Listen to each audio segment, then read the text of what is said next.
देखिए सर, ये उत्तराखंड एएसओ के पेपर का सॉल्यूशन मैं दे रहा हूँ। टॉपिक वाइज दूंगा। ठीक है, जितने भी जैसे कॉम्प्लेक्स एनालिसिस पहले ले रखा है मैंने, कॉम्प्लेक्स एनालिसिस में जितने क्वेश्चन आए हैं पहले उसको डिस्कस करते हैं।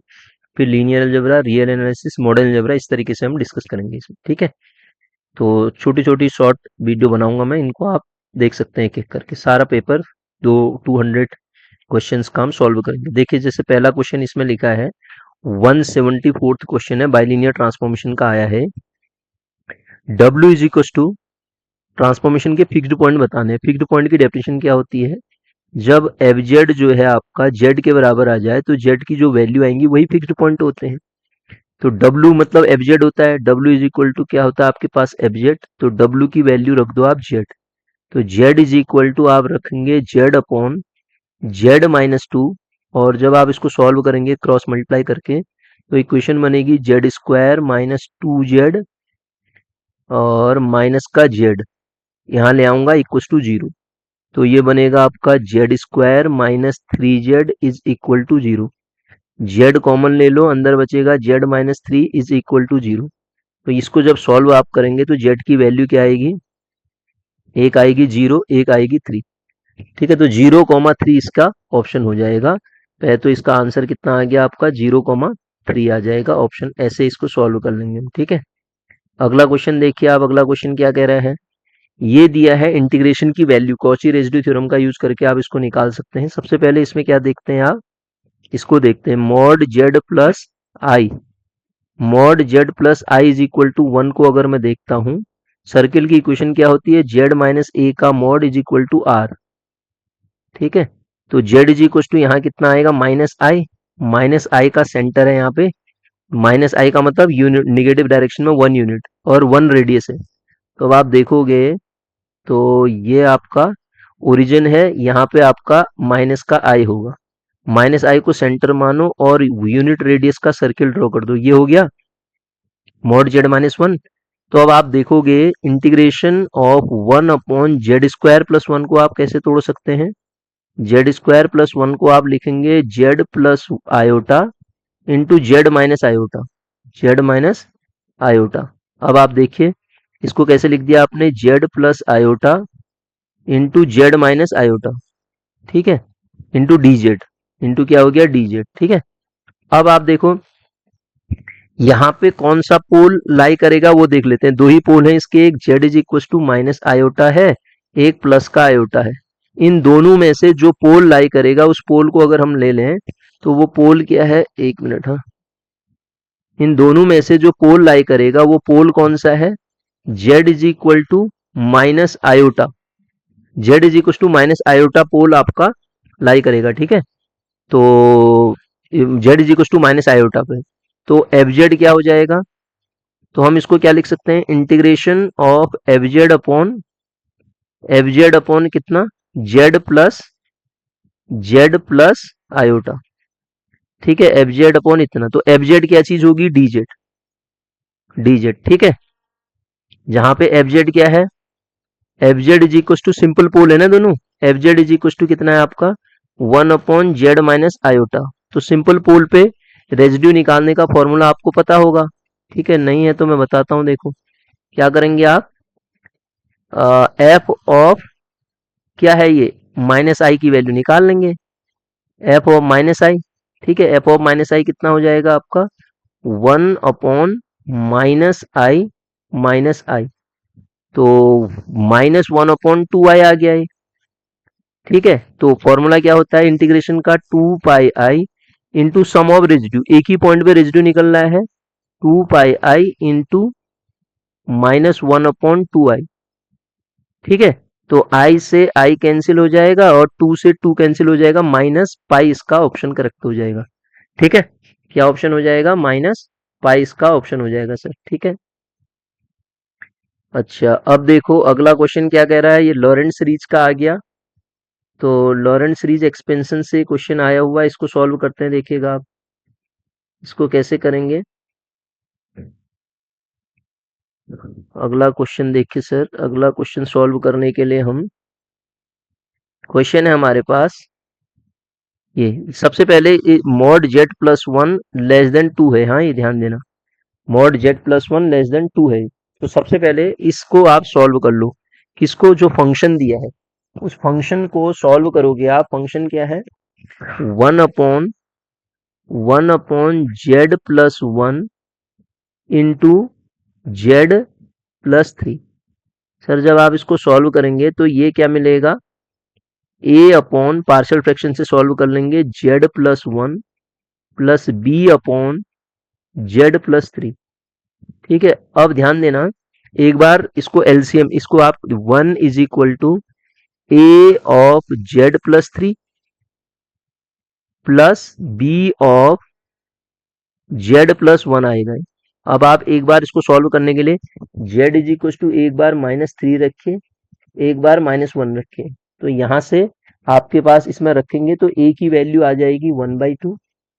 निकाल के देख लो आप, ए की वैल्यू आ जाएगी वन बाई टू और बी की वैल्यू क्या आ जाएगी? माइनस का वन बाई टू। क्लियर हो गया? तो अब आप देखो इसको, तो ये जो पूरा फंक्शन हो गया टूट के क्या बन गया?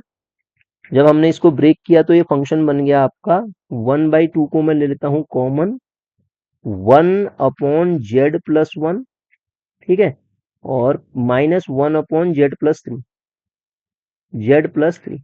ठीक है, अब मॉड को देखते हैं। अब अगली कंडीशन क्या थी? जेड प्लस वन को मैं ले लेता हूं sir T.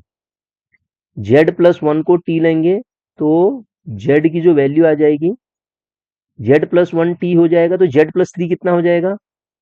Z plus three की जो वैल्यू हो जाएगी T one T plus two हो जाएगी ना, टी प्लस टू। क्योंकि जेड प्लस थ्री को मैं कैसे लिख सकता हूँ?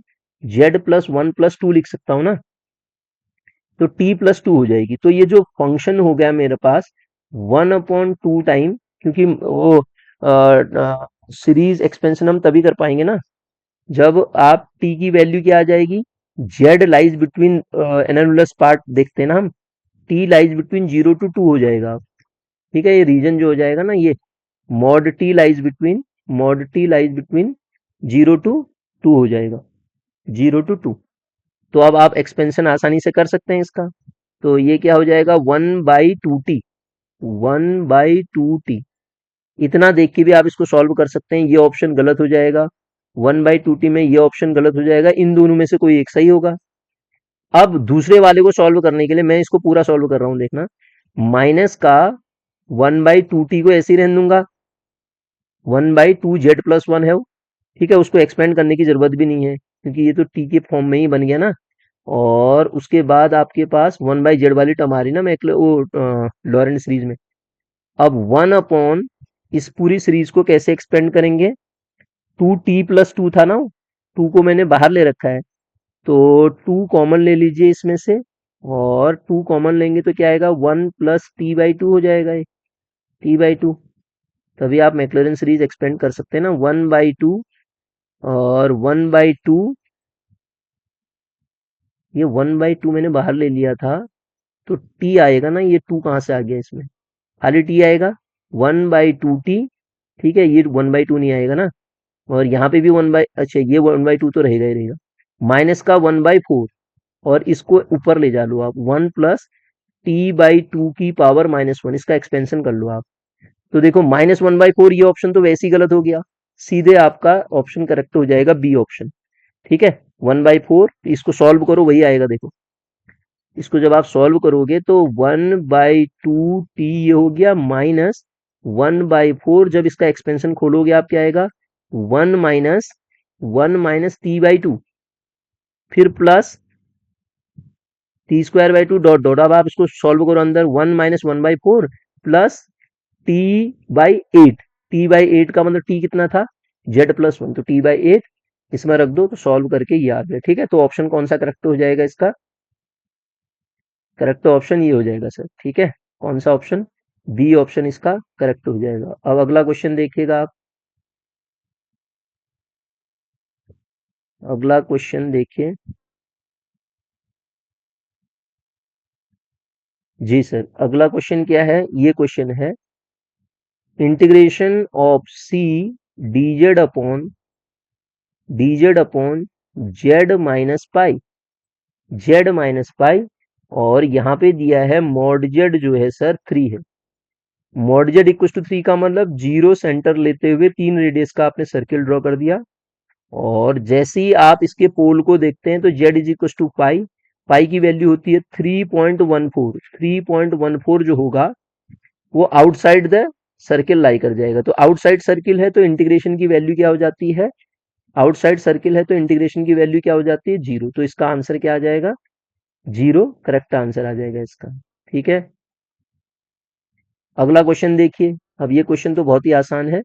ठीक है, ये क्या होता है, every homogeneous equation second degree X Y Z, ये इसके साथ आ गया था, वैसे मैं उसमें कराता है इसको। कोन विथ वर्टेक्स एट ओरिजिन, इसको दोबारा सॉल्व करेंगे हम। क्या होती है वो कोन की इक्वेशन क्या होती है, लेकिन ये कोन होता है विथ वर्टेक्स एट ओरिजिन। अब इस वाले को देखो, radius of convergence of series. ठीक है, radius of convergence of series से क्वेश्चन पूछा गया है। तो सबसे पहले तो हम इसमें निकालते हैं ए एन। ए एन कैसे निकालें देखिएगा, ए एन कैसे निकलता है इसका, A N is equal to 135 आ रहा ना ये? तो ये 1 into 3 into 5 dot dot dot कहाँ तक जाएगा ये, 2n-1। ये क्या जाएगा, 2n-1। नीचे देखो, ये जाएगा 2 into 5 into 8, 2 into 5 into 8 up to N सोन। इसको सॉल्व करोगे आप, इनके बीच का गैप देखो, 3 है, गैप इक्वल आएगा, तो इसका आप nth टर्म निकालोगे 3n-1 आ जाएगा। इसका nth टर्म क्या आ जाएगा, 3n-1 इसका nth टर्म आ जाएगा। ठीक है, अब आगे इसको सॉल्व करते हैं हम लगाएंगे इसमें रेडियस ऑफ कन्वर्जेंस निकालने के लिए an+1/an वाला फॉर्मूला। तो सबसे पहले an+1 निकालते हैं हम। सर an+1 निकालेंगे तो क्या आएगा, ये 1 into 3 into 5 up to N सोन, ये तो आएंगे ही आएंगे इसमें। 2n-1 तो आएगा ही, इसके बाद वाली टर्म क्या हो जाएगी, 2n+1। कैसे हुआ, n की जगह पे n+1 रख दिया। सेम कंडीशन देखो, 2 into 5 into 8 dot dot dot 3n-1 तो आएगा ही आएगा, और फिर n+1 रखेंगे आप तो कितना हो जाएगा, 3n+2 हो जाएगा, 3n+2 हो जाएगा। अब रेडियस ऑफ कन्वर्जेंस निकालने के लिए आप क्या करेंगे, सबसे पहले an+1 निकालेंगे, ये निकाल दिया, अपॉन an करेंगे, an+1/an। तो कितना बचेगा ये देखिए, जब आप इन दोनों को डिवाइड करेंगे ना, तो देखो आप an+1 से इसको डिवाइड करोगे, टर्म कट जाएंगी, तो जो टर्म बच रही है वो केवल और केवल टर्म बचेगी ये वाली 2n+1 अपॉन नीचे क्या बचेगी, नीचे बचेगी आपकी 3n+2 वाली। बाकी तो सब बराबर है, कट जाएंगी। कॉमन ले लो, ऊपर से n कॉमन ले लो, तो अंदर बचेगा आपका 2+1/n, 2n कॉमन ले लो तो 1+1/2n बच जाएगा ये। ठीक है, और नीचे से कॉमन ले लो आप 3n, नीचे से कॉमन क्या ले लो, 3n, 3n जब कॉमन लेंगे तो अंदर बचेगा 1+2/3n, और ये n से n कट गया, और 2/3 आ रहा है ये, 2/3 कब, जब लिमिट निकालोगे ना, limit n tends to infinity, ये 1/r होता है ना, 1/r is equal to limit n tends to infinity. तो n टेंस टू इन्फिनिटी पे ये भी जीरो, ये भी जीरो, 2/3 आ गया, ये 1/r आया, तो r कितना हो जाएगा, 3/2। 1/r 2/3 आ रहा है ना, 1/r की जो वैल्यू आ रही है वो कितनी आ रही है, 1/r की जो वैल्यू आ रही है वो आ रही है 2/3।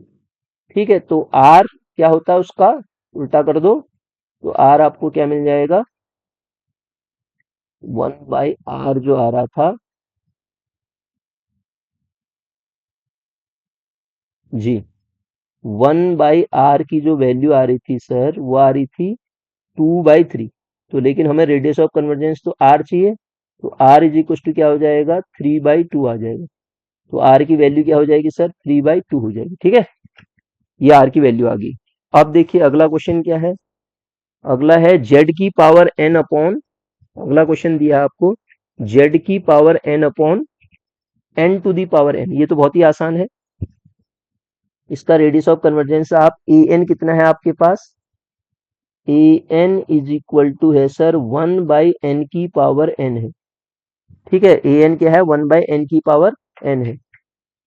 तो जब आप limit n tends to infinity, 1/r क्या होता है इसके लिए, 1/r is equal to limit of n tends to infinity mod of A N की पावर 1/n होता है ना, तो जैसे ही इसमें लिमिट लगाएंगे, limit n tends to infinity पे, तो 1/n की पावर 1/n, 1 की पावर तो कुछ फर्क नहीं पड़ेगा, n से n कट जाएगा यहाँ पे, तो 1/n में लिमिट लगाओगे 1/0, 1/इन्फिनिटी कितना हो जाएगा, 0। 1/r 0 आ रहा है, तो r की वैल्यू कितनी हो जाएगी, इन्फिनिटी। रेडियस ऑफ कन्वर्जेंस चाहिए था मेरे को, तो इसका रेडियस ऑफ कन्वर्जेंस कितना आ जाएगा, इनफाइनाइट आ जाएगा, क्योंकि 1/r क्या आ रहा है इसमें, 1/r की जो वैल्यू आ रही है वो कितनी आ रही है सर, 1/r आ रहा है 0। ठीक है, 1/r जो आ रहा है वो 0 आ रहा है, तो r की वैल्यू इन्फिनिटी अपने आप हो जाएगी। ये क्वेश्चन देखिए, इसमें लिमिट तो हम डायरेक्ट जैसे डीएल हॉस्पिटल रूल लगाते थे, लिमिट z टेंस टू 0, वैसे ही इसकी कर सकते हैं हम, लिमिट cos z।